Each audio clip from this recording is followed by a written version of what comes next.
True Appal నుంచి true డౌన్లోకి రాష్ట్రం వచ్చేసింది.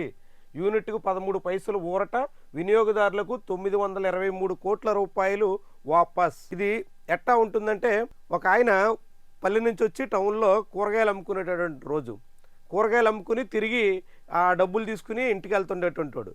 సరిగ్గా అతను రోజు ఇంటికి వెళ్తున్నప్పుడు డబ్బులు ఉంటాయని గ్రహించి ఒక జేబు దొంగ ఒకరోజు బస్సు ఎక్కుతుండగా జేబు కొట్టేశాడు. తీర జేబు కొట్టేసి అతను బస్సు ఎక్కిన తర్వాత టికెట్ తీయడానికి డబ్బులు లేవు. కండక్టర్ వచ్చి టికెట్ అంటున్నాడు. దాంతో డబ్బులు లేనప్పుడు ఆ జేబు దొంగే పక్కన కూర్చుని, ఇదిగో పెద్దాయన టికెట్కి డబ్బులు తీసుకో అని చెప్పేసి అని డబ్బులు ఇచ్చాడట.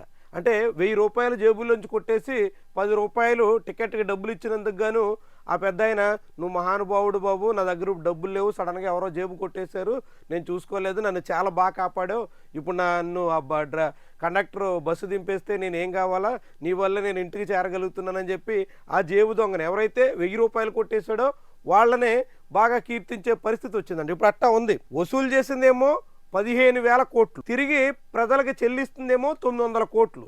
ఈ 900 కోట్లే చంద్రబాబు పాలనా దక్షతకు నిదర్శనం, చంద్రబాబు ఘనతకు ఇంకా తిరుగులేనటువంటి అంశం అన్నట్టుగా చెప్పుకొస్తున్నారు.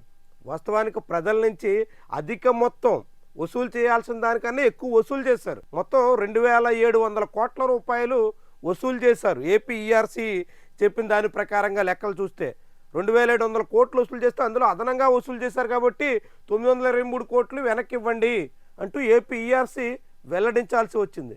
దానికి గాను ఇదంతా ఇక ట్రూ డౌన్కి వచ్చేసింది, ట్రూ అప్ ఇంక లేదు అన్నట్టుగా చిత్రీకరించే ప్రయత్నం చేస్తున్నారు. మరి నిజంగా ట్రూ అప్ లేకపోతే ఇక నుంచి విద్యుత్ ఛార్జీల భారం ఉండదా? 40 పైసలు చొప్పున అదనంగా యూనిట్ మీద వేసి వసూలు చేసేసి ఇప్పుడు 13 పైసలు వెనక్కిస్తుంటే ఇదే మొత్తం చంద్రబాబు ఘనతగా చెప్తున్నారు. మరి 40 పైసలు ఎవరు వసూలు చేయమన్నారు? ఎవరు వసూలు చేశారు?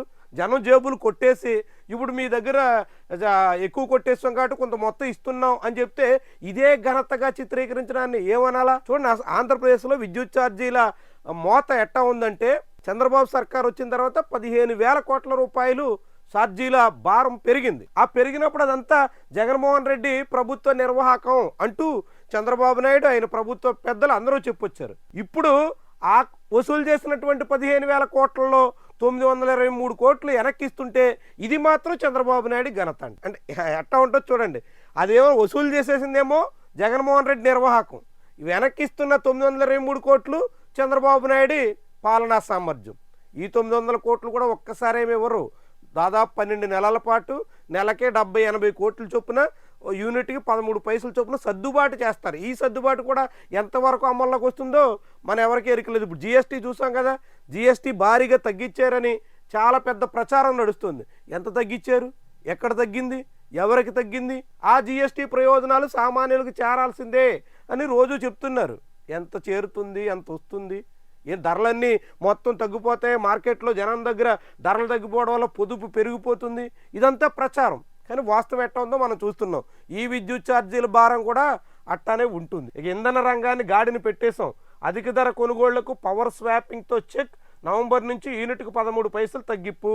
మరి నిజంగానే ఇంధన రంగాన్ని గాడిలో పెట్టేస్తే యూనిట్కి 40 పైసలు కదా తగ్గించాల్సింది. చంద్రబాబు సామర్థ్యమే అయితే మరి 15,000 కోట్లు కదా జనానికి వెనక్కి రావాల్సింది. 15,000 కోట్లు వసూలు చేసేసి వెనక్కేమో 13 పైసలు చొప్పున ఇస్తున్నాం అంటే వైరుధ్యం, ప్రచారానికి వాస్తవానికి ఎంత తేడా ఉంటుంది.